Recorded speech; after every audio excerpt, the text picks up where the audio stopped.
өзі Азияда әлем олимпиада чемпионы болып тұрып, депутат болмаған ғой. Ойлаңдаршы. Одан кейін кәсіпқойға кеткен ғой. Ойлаңдаршы. Кәсіпқойда да әлем чемпионы болып үлгерді. Бүгін Данияр Елеусінов жайлы сөйлесеміз.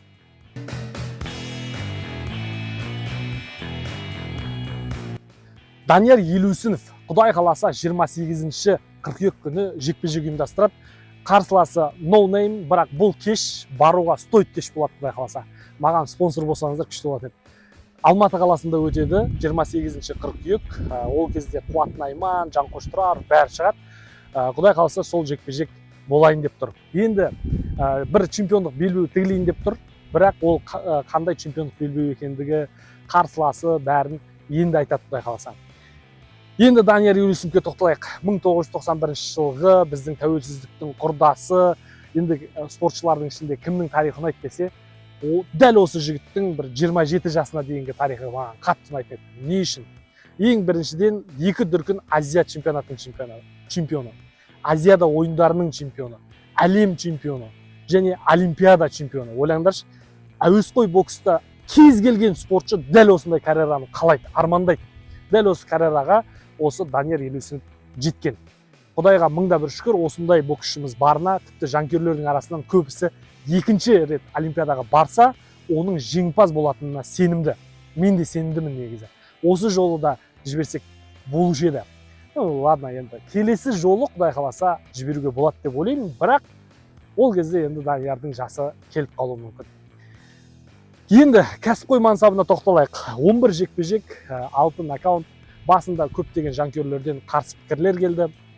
Барлығы айтты, сен мына секіріп тұр төбелесуіңмен ешқашан кәсіпқой боксты бағындыра алмайсың еді. Ал бірақ ол оған қараған жоқ, ол ары қарай өзінің соққыларын күшейте бастады. Сол арқылы көптеген мықты жекпе-жектер ұйымдастырды.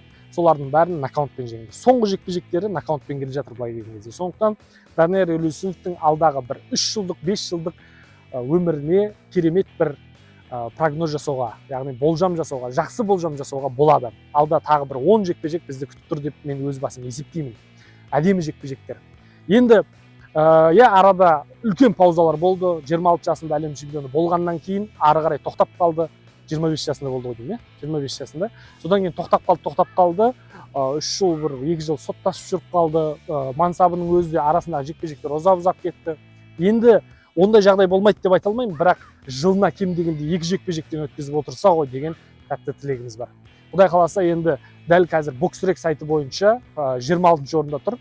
Ал бірақ бұл яғни 147 фунтта 66 килограмм салмақта жалпы кәсіпқой бокста жұлдыз болуға болады.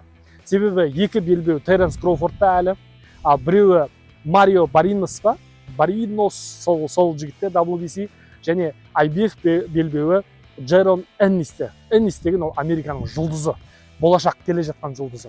Как Джервонта Дэвис сияқты болашақта бір 2 жылдан кейін сондай деңгейдегі жұлдыз болады негізі. Бұл жігітпен біздің Данияр да, Жәнібек те шықса екен деген тілегіміз бар. Не үшін? Себебі ол Америкада әжептәуір танымалдылық біздің жігіттерге алып береді. Енді біз Даниярдың алдағы болашақтағы жекпе-жектеріне тек қана сәттілік тілейміз. Негізі бірақ шынымен айтсақ өте красавчик жігіт қой.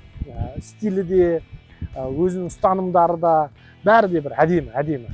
Сондықтан осындай жігіттің қазақтың бағында болғандығына, қазақтың бағына біткен осындай бір жігіт болғанына біз шын жүректен қуаныштымыз.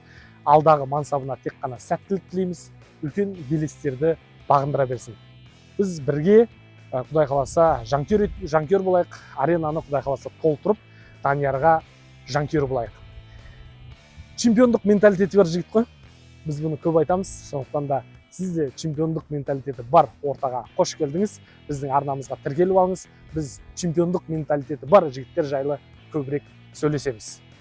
Құрметті достар, жалпы менің есімім Өстемір Әзіретханұлы. Бүгінгі шығарылым сіздерге ұнады деген ойдамын. Ұнаса достарыңызбен бөлісіп қойыңыздар, лайк басыңыздар, комментарий жазыңыздар, және де арнаға тіркеліп қойыңыздар. Құдай қаласа әнімді дегенше біз 1000 оқырманға жетейін деп тұрмыз.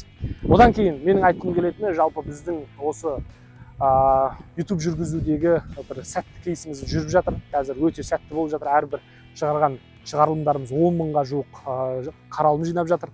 Ол әрине сіздердің арқаларыңызда. Сондықтан чемпиондар, сіздерге үлкен рахмет.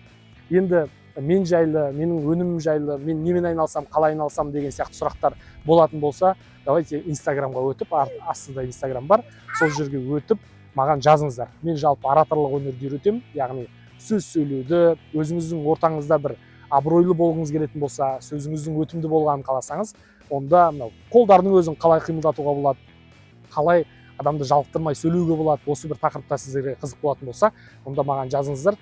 Біздің сіздерге арнайы дайындаған ұсынысымыз бар. Менімен бірге болғаныңа рахмет, чемпион.